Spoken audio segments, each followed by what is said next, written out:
Welcome back to Studio B. This is BYU Sports Nation. I'm Spencer Linton alongside Dave McCann. If you missed it over the weekend, one of the greatest accomplishments in the history of BYU track and field, and frankly, the first to ever do it in the state of Utah. Sub 4-minute mile. He is Aidan Troutner of BYU track and field. Aidan, welcome to BYU Sports Nation. Thanks for having me.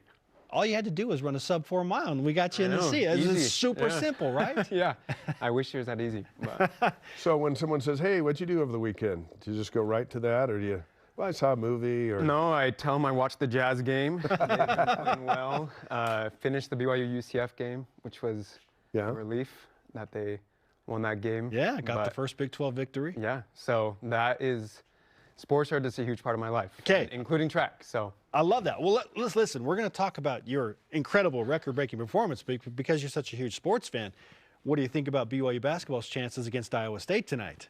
Yeah, I mean, I think obviously Iowa State's coming off a big weekend. Yeah. So I don't know if, I mean, I'm always nervous for every game, especially in Big 12 play. Like, there's not a weak link in the conference. But I think if they move the ball well enough, don't turn it over, they should be okay. Hey, Dave. Let's just throw them in. Let's let them analyze. Did you watch the first part of the show? I didn't. Will you be sitting in the rock section? Will you be in there with the rock or what? No, I don't know. Yeah, I usually just watch.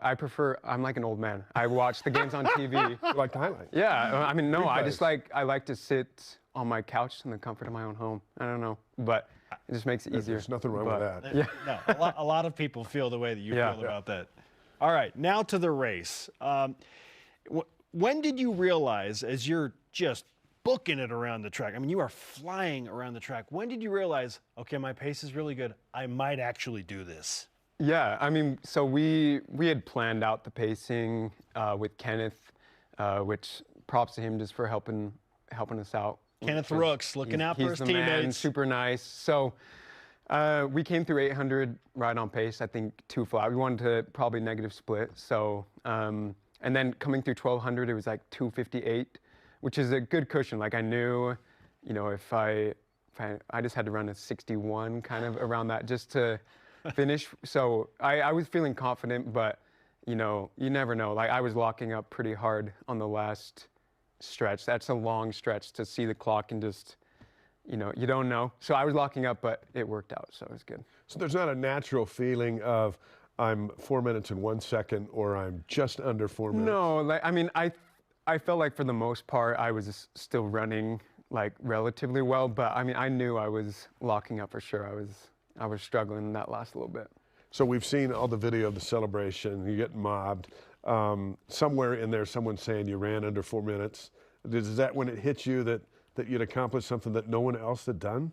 Yeah, I mean, I think, honestly, it was probably before, like you can see the clock right above the finish line, so I could see that. So I mean, that was kind of just, it was more of a sigh of relief that I pretty much only run miles at altitude, and so that's just been a huge kind of barrier goal of mine, just to break 4 minutes in the mile, and to just do it at the field house is super special. So I think it was really just crossing the line was when it kind of sunk in. Listen, Roger Bannister, eat your heart out. You didn't do it at altitude, okay?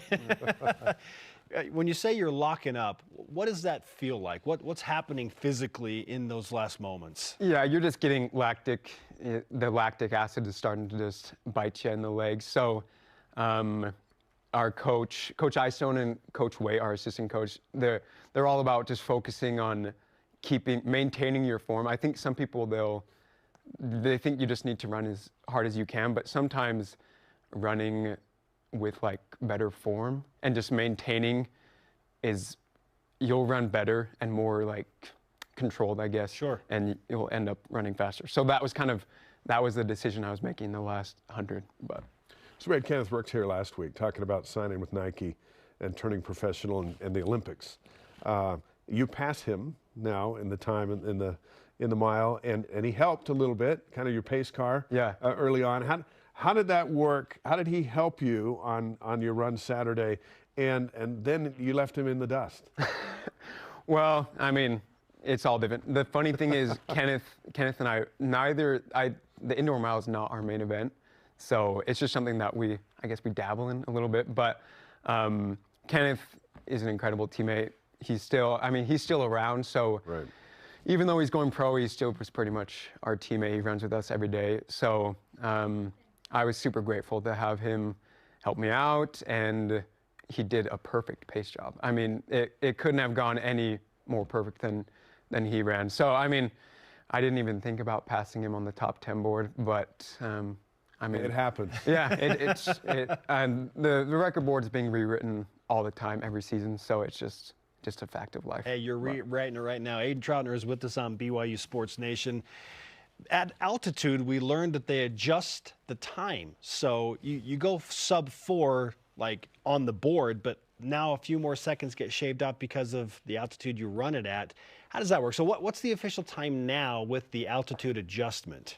Yeah, so I think it's 3:54.4, somewhere around there. Okay. So right now it's good for first in the country. That will get broken for sure. There are other really good milers, but it should be good enough to make the NCAA Indoor Championships, which is kind of the main goal. I run the 3K, 5K, and mile, and the indoor season is so short that there's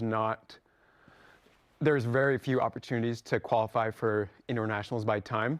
And so this was just an opportunity I had to take advantage of. So it should get me in. We'll see kind of at the end of the season, but Coach Iceland's pretty confident that it will. What's the feel in this track and field program when it's just one hit after the other? It doesn't matter this year, 2 years ago, 3 years ago. Here comes this group led by you and your performance Saturday. What's the feel? You want to be a national champion? You want to be in this program?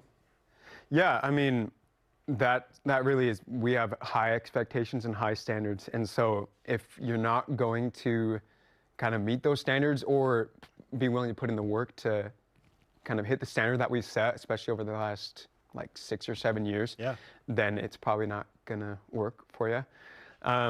But yeah, I mean, that's always been my goal coming into BYU. That's why I came here, is because of the great standards, the great coaching staff. And so in the next, I have a year and a half left here at BYU. And so that's always in the back of my mind, is just to compete for national championships, especially as a team. Yeah.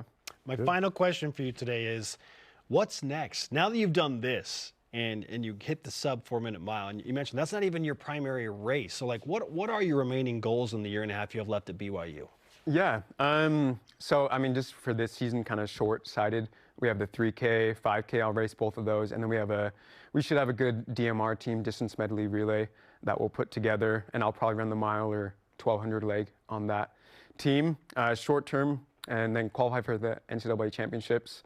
It's an Olympic year too, so trying to qualify for the Olympic trials will be a goal of mine, probably of all my teammates for sure, and that's an important thing. And then the National Cross Country Championship has eluded us the past couple of years, and that is something that I would love to have before I finish. All right. Love that. Congratulations. Thank you so much. Fantastic. Outstanding. Thanks for hanging out with us, Aidan. Yeah, appreciate it. Enjoy the game tonight. Okay, I will. Relax, get some popcorn, kick your feet up. For sure. Up next on BYU.